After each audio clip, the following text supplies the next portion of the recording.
Hello, everyone. I'm Arafat Tessin, And I'm JK. and welcome to the AI podcast. In this podcast, we try to bring AI enthusiasts, practitioners, and leaders who are currently working with Microsoft AI Stack. As you know, this podcast normally features guests from Australia and New Zealand region. However, this time we are doing things a little different, and we have got Pri and Luis all the way from US who are a part of Microsoft ML.NET team. So I'll just bring both of them over here. Hi, Pri and Luis.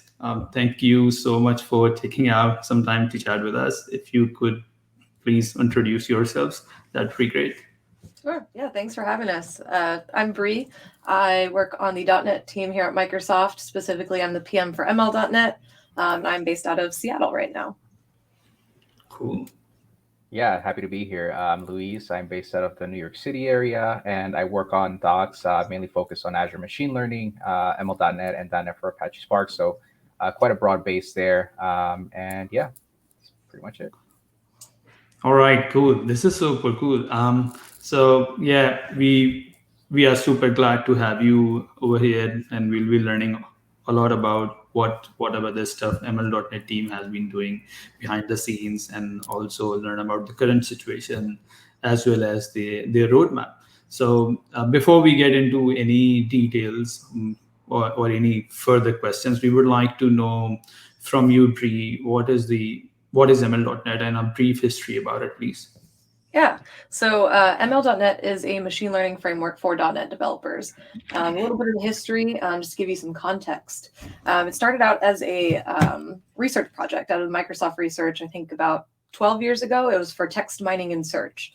That continued and developed into an internal framework called the Learning Code, or TLC. And that's been used internally for, I think, 10 years now in a ton of different Microsoft products. Powering machine learning features. So it was, made so that internal developers could use machine learning really easily in the .NET applications. In 2018 at the Big Build conference, TLC was made open source, cross-platform, a bit friendlier for external users, and it was the first public preview of ML.NET.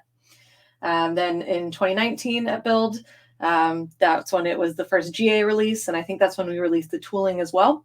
So ML.NET, machine learning framework for .NET developers. Again, it's open source, it's cross-platform. It's meant to allow you to stay in the .NET ecosystem, whether that's C# or F#, to develop custom machine learning models and be able to integrate those back into your .NET applications. So that's the basics and the history there. Cool. This is so super cool. Yeah, it's really, really cool. Like, I do remember the time that we got the first public release in Build, and I was like, well, machine learning, probably not something for me. Give it a try with the GitHub issue classifier, and I never looked back ever since. Like, done so many presentations to show people how cool ML.NET is. But I think one of interesting questions I get from people is like, okay, I have these AI offerings, I have machine learning, Azure machine learning, there's all lots of different things. What's the difference between them? Well, Luis works on Azure ML, so I'll let him take this one. Yeah, so it's actually a really tough question in terms of how you sort of slice and dice it, because all those different offerings will be looked at when people are evaluating them through different lenses, right? So when it comes to cost, for example, right? So cost with Azure Machine Learning, for example, or even Azure Cognitive Services, these are managed services. So this is all in the cloud for you. It's really quick and really easy for you to provision your services and get started scaling basically the workflows that you're already doing quite easily. But with that, again, because you're using cloud resources, there's costs associated with that, right? So those are some things that you have to consider versus say something like ML.NET, where it's number one, it's offline first, right? So while you can definitely go online, it's offline first. So you right away, you're not really paying for anything other than, taking the time to actually build your machine learning models. And again, because it's not hosted anywhere, at least not at first, It's free, right? And it's open source, and you can look into the code. So those are some things, some ways that you can think about it, right?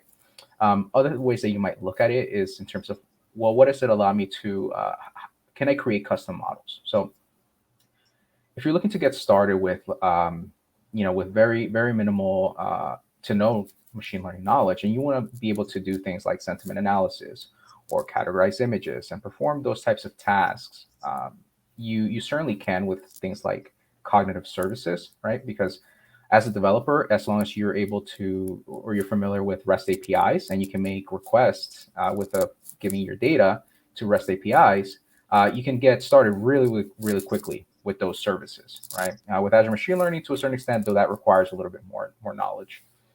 But one of the sort of the limitations, at least with cognitive services, is that you can't always train custom machine learning models. So there are some exceptions, like if you're doing object detection, if you're doing image classification. I believe there's a few other scenarios where you can train custom models, but for the most part, there's only a single model, which actually has been trained on tons of data and understands a lot of scenarios.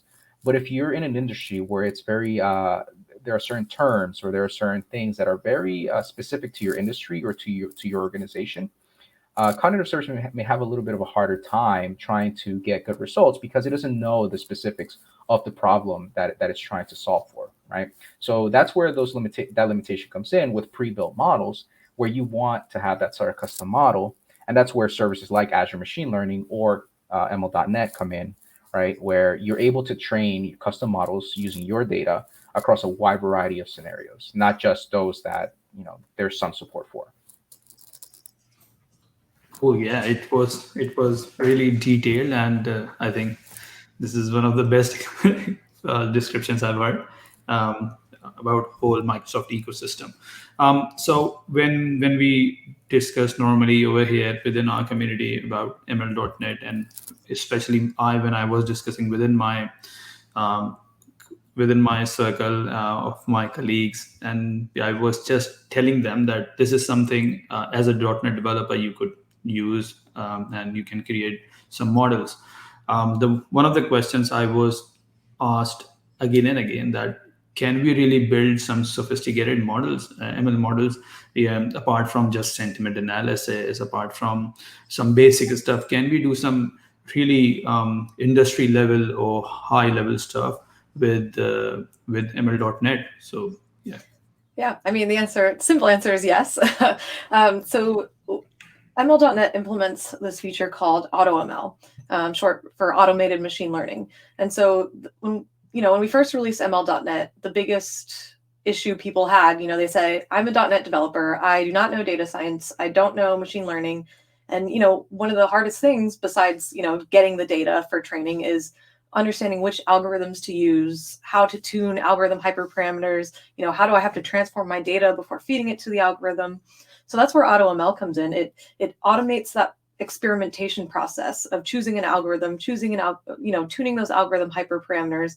And so with ML.NET, you can use either the AutoML API or our tooling implements it as well, so that it will choose the best algorithm for you based on your scenario and your data. So you can go beyond that, basic sentiment analysis to try out other scenarios.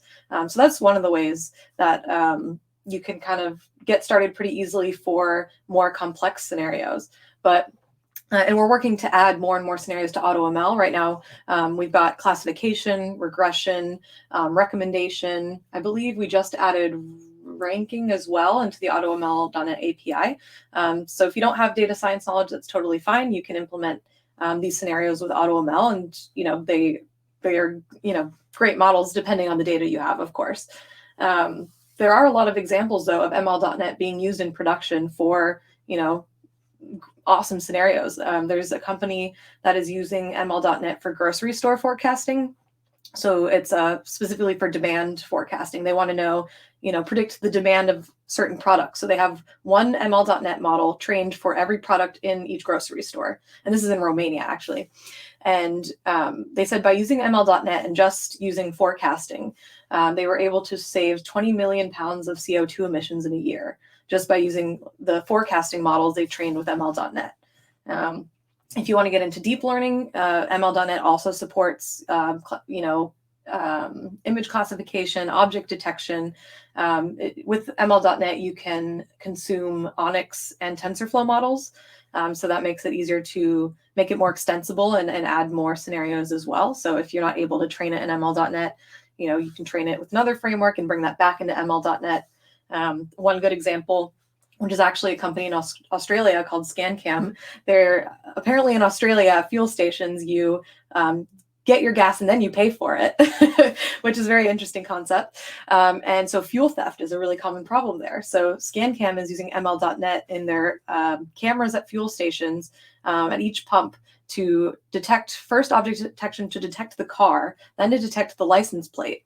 And then there's a database of repeat offenders. So they'll use this OCR technology on top of that to get the license plate number and then look into the database. And if it's a repeat offender, it will tell the attendant that's inside and they have to actually come in or they have to pay for their gas before actually getting it.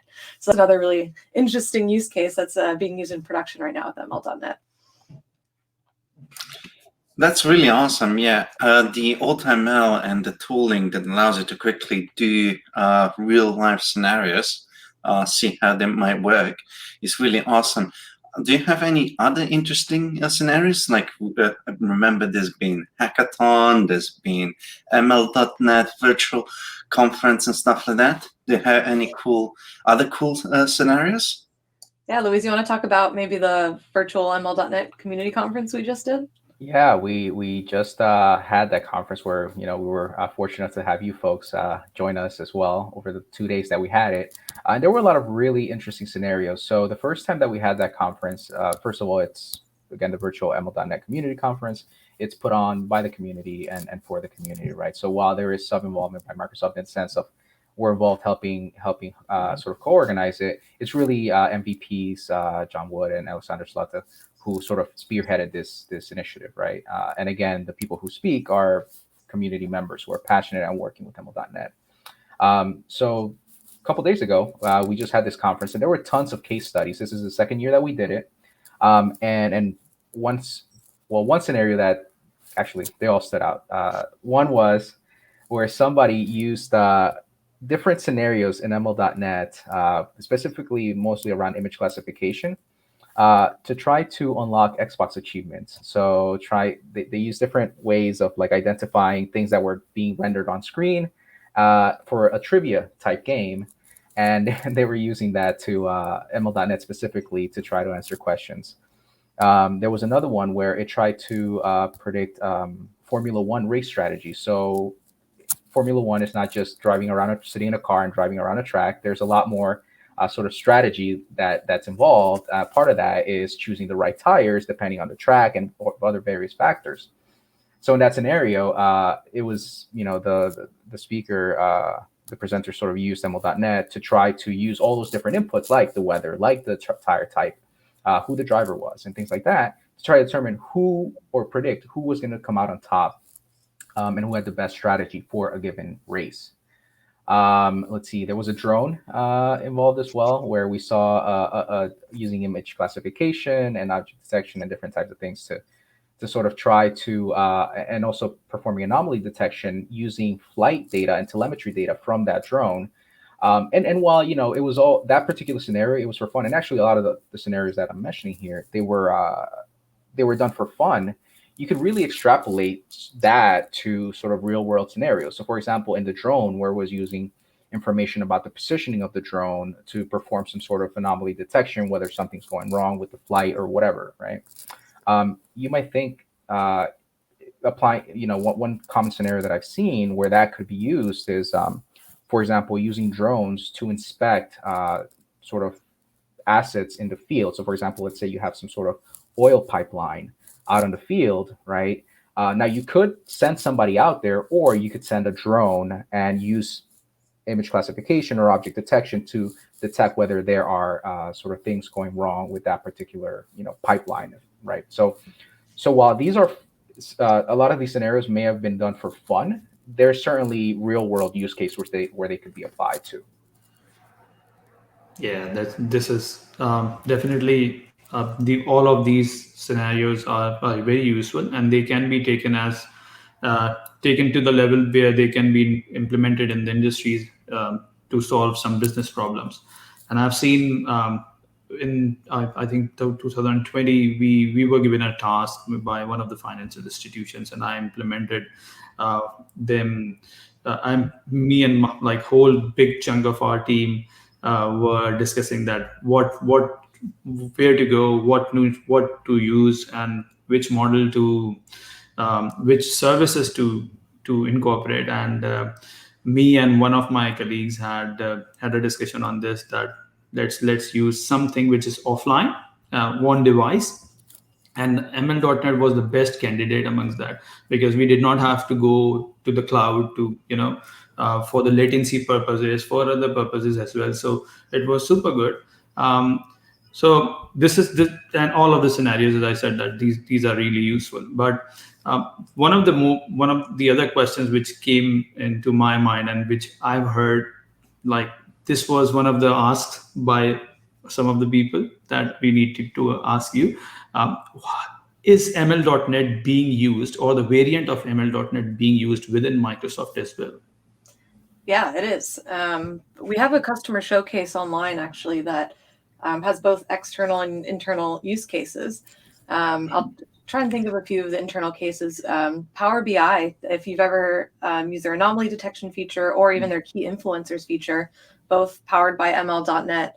Microsoft Defender, ATP, they use ML.NET to detect malware, I think detect and classify malware. What else? We have the real estate and securities group. So they deal with a lot of the facilities and stuff on Microsoft campus. They're using ML.NET for detecting HVAC faults and converting those to work orders in order to minimize the amount of work orders that they actually get, and prioritize the ones that matter. They're working on a ton of different projects. I actually just met with Kundan, who works on in the RENS group, and he's got some really exciting projects happening with ML.NET as well. So those are just a few of the use cases. TLC was actually just deprecated in the beginning of this year, so we're recommending everyone move to ML.NET, and we're actually helping teams move to ML.NET as well. That sounds awesome. Now, build is coming up really quickly, and everyone is thinking about, okay, what's going to be the new stuff? What is the roadmap for the products? Do you have anything to share where we're going with ML.NET and things like that? Yeah, definitely. So the big thing for build is increasing our cross-platform support. We always say, ML.NET runs everywhere that .NET runs, but there were a few caveats there. Now we will support ARM64 and Apple M1, I believe, works now. So that's something that people have been asking for a long time, is that ARM support. So our developer, Michael, is working hard on that, doing an awesome job to deliver that for build. And then we're also looking at like Blazor WebAssembly. I know it works in a lot of cases for inference, but looking at, training cases as well, which I know JK has mentioned is something he really wants to see. Really deep. Yeah, exactly. There's a few other things, in the deep learning space, defining kind of our plan for deep learning, ML ops, our data prep and model explainability stories. So nothing concrete to announce there yet, just we're working on all of those. And then a few things with interactive notebooks as well. So lots of things to look forward to. The big thing for build will be that ARM support. And then a new release of Model Builder, which we actually have a preview version out right now that anyone could sign up for. But those changes will be public in the public feed for build. Louise, anything that I missed there? Or anything else to mention? Maybe minimal API stuff you want to talk about?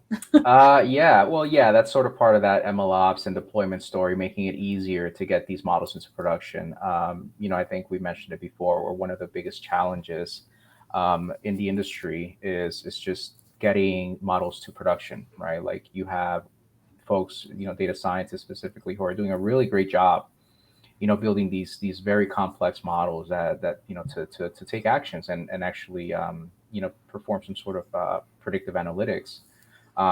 But at the end of the day, if these models are not being deployed into production, right, it's almost like it's kind of wasted time and effort, right? So it's really important to get these models into production. Yeah. In its current state, it's really challenging, right? Because typically these models are built in Python and then they're sort of translated over to some other production system, whether that's Java, .NET, whatever. So it's really challenging. That's one of the benefits of ML.NET, where you have it's all one stack. You train your model and you deploy your model using .NET. So that step there, it's a little bit, that transition is a little bit easier. But there's also a long way to go in terms of the app models, right? So if you want to just deploy a traditional way of deploying these models is using web APIs, normally you just need a microservice with a single endpoint to handle requests and make predictions with. Um, and for those types of app models, right? Sometimes MVCs and web APIs in its current form, while they're great for production grade applications, for these sort of microservices, they tend to feel a little bit bloated, and like there's a lot that folks need to learn to get started. Just deploying these models, so definitely there's some efforts in making sure that the app models are a little bit simpler, and then machine learning specifically is a really great use case for that sort of minimal web API type of application model.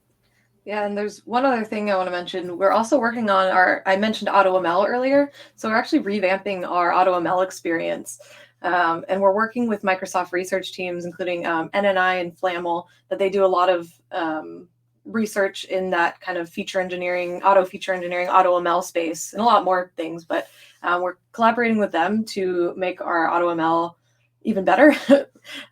So that's both for performance, being able to limit the search space, being able to configure a bit more, just add some more advanced options, and also enable more scenarios. So that's something that we're actively working on, and we'll get with the new model builder release, we'll start implementing that. Awesome. Cool. So I will definitely, since we won't take too much of your time, so we will just quickly ask 3 more questions from you. One of them is this. The first one is coming from a developer who is already a .NET developer who knows how to build some basic ML.NET models. So if, as a developer, I run into an issue, where do I go? Who should I reach to for the resolution? Yeah, so ML.NET is open source. So we have a GitHub repo that you can file issues or even contribute. I believe it's .NET/machine learning. That's for kind of the APIs and the framework side. .NET/machine learning -model builder is where you can file issues for the tooling, model builder and the CLI. So GitHub repo would be a great way. Louise and I both have Twitter. We're always happy if you reach out and have questions there. LinkedIn is another great way to reach us as well. But I would say probably our GitHub repos are the best way. If you have issues or feature requests or want to contribute, those would be the best ways to get in touch with us. Cool. So this was for the developer who's already accustomed or acquainted with the ML.NET. Now, if someone who has just started their .NET journey, or they are coming from, let's say, they are coming from some other platform, they are not a developer, they are just becoming a developer. What are the resources you would like to recommend for those who are super new and they can get their hands on with ML.NET? Well, Louise is a great content developer and has developed lots of our docs, so I'm sure he'd love to speak on that. Read the docs. No, I mean, it's jokingly saying that, but no, the docs, and we're actually undergoing some, updates, again, as the experience is changing as well on the UI side of things and model builder. So bear with us while those updates are made, but that's the best source of truth for finding that. And again, if you can't find you have additional questions, you can also raise issues on the docs, right? So you can certainly ask questions there, and then we'll try to sort of triage and route them, whether that's a product issue or whether we need to make some updates to the docs. That would be the best place. There's also a lot of community created content as well. We always recommend John Wood. We love John Wood. He has a whole YouTube channel, like a whole playlist on, I think it's like 100 videos on ML.NET, all the way from getting started to, more advanced topics. So I would check that out as well. It's a great videos to get you started. And another thing, use Model Builder. That is a great way to get started as well, just because it's a UI. So it's UI in Visual Studio, and it's very step-by-step. People call it a wizard. I don't think officially, maybe it's a wizard. I don't know. But it is a step-by-step walkthrough that if you have your data, you choose your scenario, you input in your data, and then you hit train, and it'll train, and you can even use the model in the UI to try it out. So that's a great way to get started as well. Yeah, and to finish off, we kind of talked about this already. You kind of mentioned it, how to contribute to ML.NET. But for instance, somebody has some great scenarios to share, or want to ask a couple of questions, or basically they want to contribute to ML.NET. Where would be the best starting point for them? I'd say the GitHub repo. .NET/machine learning is a great way. I've been seeing a lot of people starting to ask questions on StackOverflow and Reddit, but the official way to get responses from the team or to contribute would be the .NET/machine learning repo. Awesome, thank you. All right. That's cool. So yeah, I think we are nearly there. So I would just say thank you to both of you for being a part of this special podcast. We are super excited to be with you, and we hope that we will see a lot of good news coming up in build and in future as well. So thanks a lot for being part of this podcast. JK, would you like to add anything? Yeah, I also like to say thank you. Like the ML.NET really changed the game for machine learning for a lot of people who looked at it and just give it a try to the model builder, and all of a sudden realized, hey, I can actually do machine learning. Like there is a bumpy road once you get really bad data and stuff like that. You still need to learn data science. But at least it gives you the feeling that, hey, if I clean up this data, it's going to work, rather than I have no idea what this technology does. I have no idea what this means. And you just spend weekends and weekends learning and never getting anywhere. So really, really thank you for that. Yeah, thanks for having us, and thanks for being awesome, passionate community members. I'm excited. Anyone, feel free to reach out on GitHub repo or Twitter. We're always happy to answer questions and hear your feedback. So super excited. All right, thanks. Thank you then. All right, viewers, listeners, we will be coming back to you with another episode. So thanks for being with us. See you next time, or catch up with you next time. Thanks. Bye-bye. Thanks. All right.